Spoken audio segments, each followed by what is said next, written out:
तो चलें आज बात करते हैं एक ऐसे कामयाब रेंटल बिजनेस की जिसमें टेंशन हो कम और कमाई ज्यादा।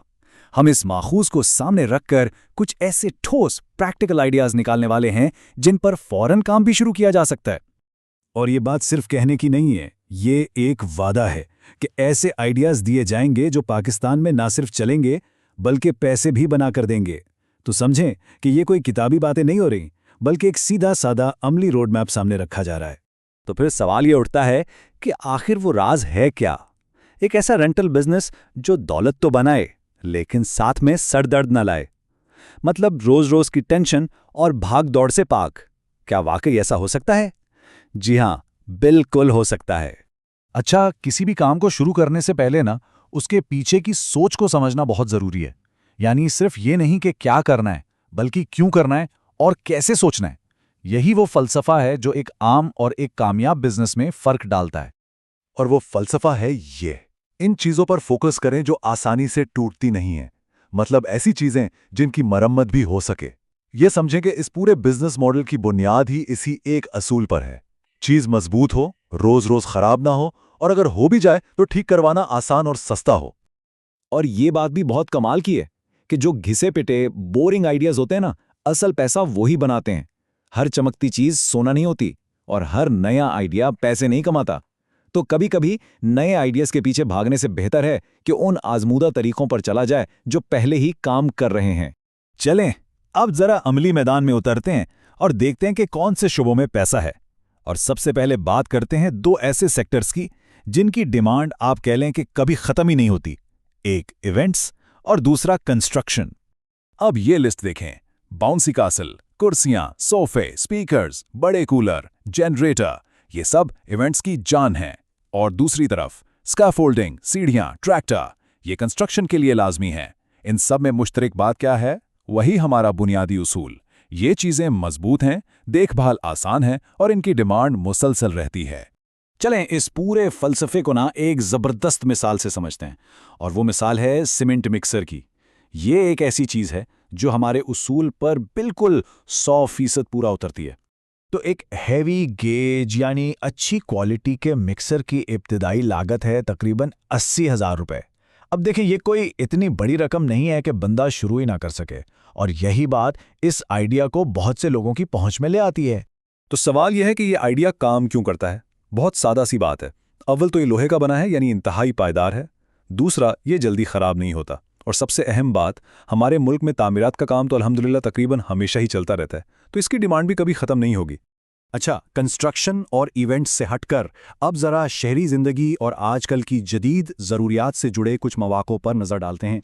यहाँ भी वही उसूल लागू होगा, कम टेंशन, मुस्तकिल आमदनी। तो ये देखें, लोडर रिक्शे, कोवर्किंग स्पेसेस, स्टोरेज यूनिट्स, छोटी दुकानें, यहाँ तक कि महफूज पार्किंग और बिलबोर्ड्स, ये सारे आइडियाज़ आज के शहरों की बढ़ती हुई ज़रूरतों को पूरा कर रहे हैं। चाहे सामान इधर से उधर करना हो, काम करने के लिए जगह चाहिए हो या गाड़ी खड़ी करनी हो, इन चीज़ों की मांग हमेशा ही रहती है। अब जरा इस मिसाल पर गौर करें। एक तरफ है 40 लाख का एक बड़ा प्लॉट जो बस पड़ा है, कोई महाना आमदनी नहीं दे रहा। दूसरी तरफ आप इसी 40 लाख से 10-10 लाख की 4 छोटी दुकानें बना लेते हैं। अब क्या होगा? आपके पास हर महीने किराए के 4 ज़राए होंगे। तो इंतखाब बिल्कुल वाज़ेह है। मकसद सिर्फ एक बेकार असासा बनाना नहीं, बल्कि ऐसा सिस्टम बनाना है जो हर महीने कैश फ्लो पैदा करे। अच्छा, ये एक बहुत ही दिलचस्प और आप कह लें कि स्मार्ट बिजनेस टेक्निक है जिसे ऑर्बिट आर्च कहते हैं। इसका सादा सा मतलब ये है कि आपको बिजनेस शुरू करने के लिए खुद उस चीज़ का मालिक होने की ज़रूरत नहीं है।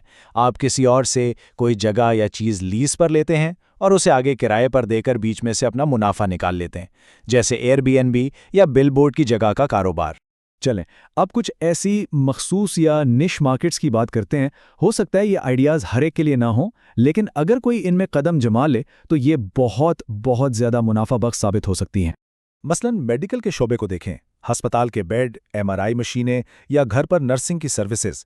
इसी तरह सियाहत में Airbnb, glamping tent, of road bikes या कश्तियां किराए पर देना। और फिर फूड का शोबा, फैंसी कियोस्क, बने बनाए फूड ट्रक्स या किसी खास थीम पर बनी दुकानें। इन सब में बेशुमार मौके हैं। ठीक है, आइडियाज़ तो हमने बहुत देख लिए, लेकिन अब सबसे बड़ा सवाल यह है कि शुरू कैसे करें। तो चलें अब आइडियाज से निकलकर एक अमली मंसूबे, एक ब्लूप्रिंट की तरफ बढ़ते हैं।